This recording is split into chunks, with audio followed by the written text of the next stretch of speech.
সচিবালয়ের পর 0 পয়েন্টেও শিক্ষার্থীদের সাথে পুলিশের সংঘর্ষ হয়েছে। কিছুক্ষণ পরিস্থিতি স্বাভাবিক থাকলেও এখন পরিস্থিতি কেমন আমরা জানবো। সহকর্মী আশিকুর রহমান অপু আমাদের সাথে যুক্ত আছেন।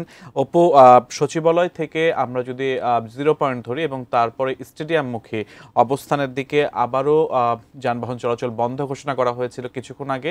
এখন পরিস্থিতি কেমন দেখছেন, বিস্তারিত জানাবেন।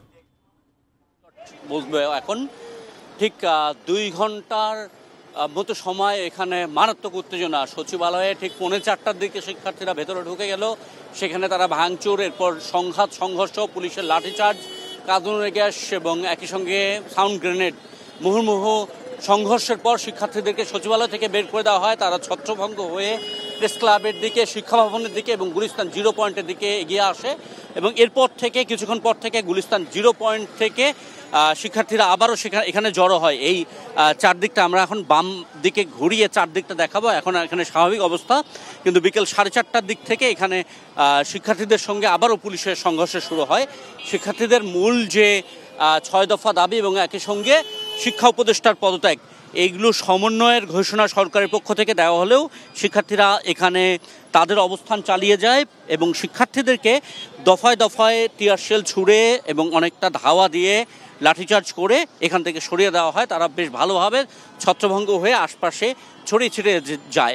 পরে আমরা বিভিন্ন মার্কেটের ভেতরে অলিতে গলিতে পুলিশ ধাওয়া দিয়ে শিক্ষার্থীদের এবং পিকেটারদের ধরার চেষ্টা করে। আমরা 3 জনকে আটক করতে দেখেছি আমাদের ক্যামেরায়। দর্শক, আপনারা নিশ্চয় বিকেল 4:15টার পর যারা সংযুক্ত ছিলেন তারা দেখেছেন বিকেল 5টার পরেও এই ধাওয়া পাল্টা ধাওয়া চলেছে এবং 3 জনকে আটকের কথা পুলিশ স্বীকার করেছে। তারা বলেছে অন্তত 2-3 জন আটক হয়েছে, তবে তারা পিকেটিংয়ের জন্য। তবে সচিবালয়ে যারা প্রবেশ করেছিল তাদের মধ্যে কাউকে আটক করা হয়নি বলে পুলিশের পক্ষ থেকে একটি অনানুষ্ঠানিক ব্রিফিং করা হয়েছে। ঢাকা মেট্রোপলিটন পুলিশের সদর দপ্তরে সংযুক্ত পরিদর্শক জনাব HM কামাল, তিনি আমাদেরকে এখানে কিছুক্ষণ আগে কথা বলেছেন আমাদের সঙ্গে। তিনি বলেছেন যে আটক 2-3 জনের বেশি না এবং তার দাবি পুলিশ মূলত আক্রমণের শিকার হয়েই ছত্রভঙ্গ করতে পাল্টা যে আক্রমণ সেটি করেছে, এর ফলে সংঘাত এবং সংঘর্ষ তৈরি হয়েছে।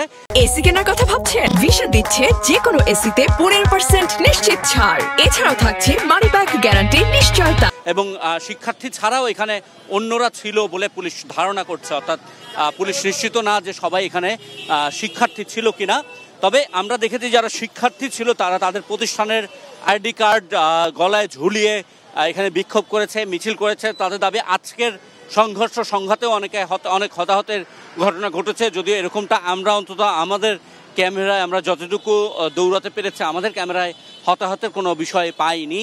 তবে যাদের আটক করা হয়েছে তাদেরকে জিজ্ঞেস করেছিলাম। এদের একজন হাবিবুল্লাহ বাহার কলেজের শিক্ষার্থী, তিনি জানিয়েছেন বা দাবি করেছেন তিনি বৈষম্য বিরোধী শিক্ষার্থী আন্দোলনেরও অন্যতম কর্মী ছিলেন এবং আজকে আন্দোলন করছেন। তিনি হাবিবুল্লাহ বাহার কলেজের। এরপরে একজনকে পেয়েছি যিনি বাইং হাউজের কর্মী দাবি করেছেন, আর একজন শ্রমিক বা কর্মচারী দাবি করেছেন কোনো দোকান বা ব্যবসা প্রতিষ্ঠানের। এই 3 জনকে আটক করতে আমরা নিজেরাই দেখেছি। পুলিশ কয়েক দফা ধাওয়া দিলে শিক্ষার্থীরা বা স্টেডিয়ামমুখী রাস্তায় ক্রমাগত জমায়েত হতে থাকে, আবার কিছুক্ষণের মধ্যে তারা ছড়িয়ে ছিটিয়ে যায়। এই মুহূর্তে আমরা রাস্তায় কিছুটা সংঘাত বা সংঘর্ষ পরবর্তী যে জটলা সেটা লক্ষ্য করছি, সেটা পরিমাণে কম এবং শিক্ষার্থীদের বেশিরভাগই আসলে এই সংঘর্ষের পর এলাকা ছেড়ে চলে গেছেন। রাস্তায় ব্যবসায়ী যারা আছেন, সাধারণ মানুষ, তারা এখন রাস্তা অনেকটা পরিষ্কার করার চেষ্টা করছেন। এইখানে অনেকে আসলে সংবাদকর্মীদের ইন্টারভিউয়ের কারণে টুকটাক জটলা হচ্ছে। এসব জটলার পাশ দিয়েও আমরা গত 3-4-5 মিনিট ধরে এই সড়কে, অর্থাৎ স্টেডিয়ামমুখী সড়কেও 2 পাশে যান চলাচল করতে দেখছি। তার আগে কিন্তু বিকেল 4:30টা থেকে সচিবালয়ে সহ আশেপাশে সব এলাকায় যানবাহন চলাচল বন্ধ হয়ে যায়। বিকেল 5টার পরে আমরা দেখেছি যে সচিবালয়ের সামনে থেকে পুরো রাস্তাটা আইনশৃঙ্খলা রক্ষাকারী বাহিনী দখলে নেয় এবং দখলে নেওয়ার পরে এখান থেকে সচিবালয়ের যারা কর্মকর্তা ছিল তারা বেরিয়ে যায় অনেকটা নিরাপদে সচিবালয় থেকে শিক্ষা ভবনের দিকে।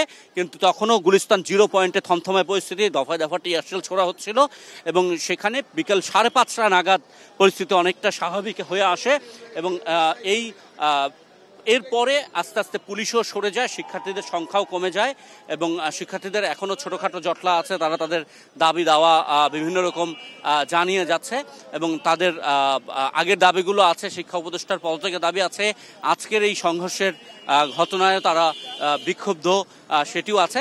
কিন্তু তারা রাস্তার একটি কোণায় এখন একটি ছোটোখাটো জটলা থাকলেও এই গুলিস্তান 0 পয়েন্টের চারদিকে সড়কেই এখন যানবাহন চলাচল করছে এবং যান চলাচল অনেকটাই স্বাভাবিক বলা যায়, শতভাগ না হলেও প্রায় শতভাগ স্বাভাবিক হয়ে এসেছে।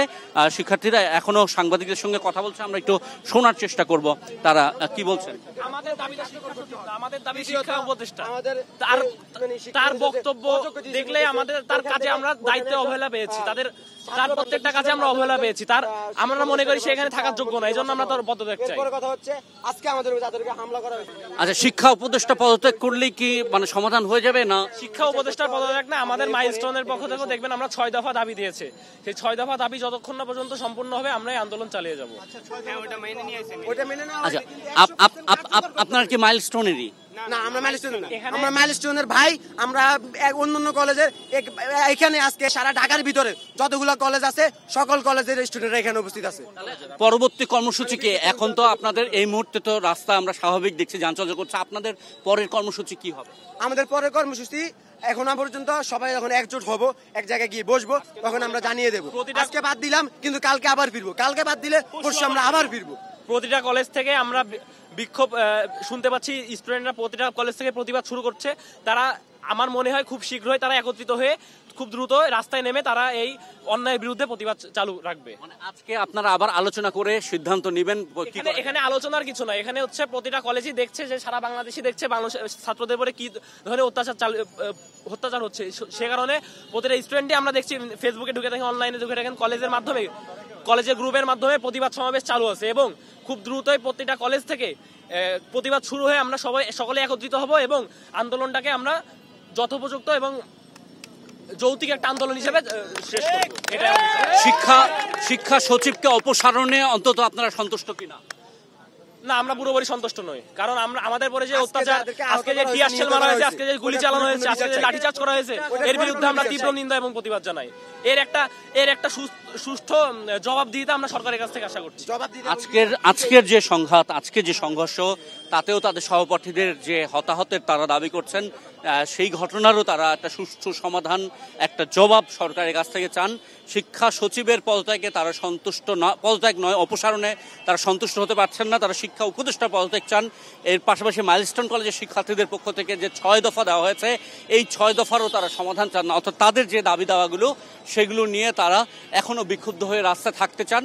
বলছেন যে এখন হয়তো তারা রাস্তা থেকে সরে গেছেন, কিন্তু কলেজে কলেজে ক্যাম্পাসে শিক্ষার্থীরা এখনো বিক্ষুব্ধ। তারা নিশ্চয় কালকে পরশু বা সামনে আরও তাদের বিক্ষুব্ধ মনোভাব প্রদর্শন করবেন।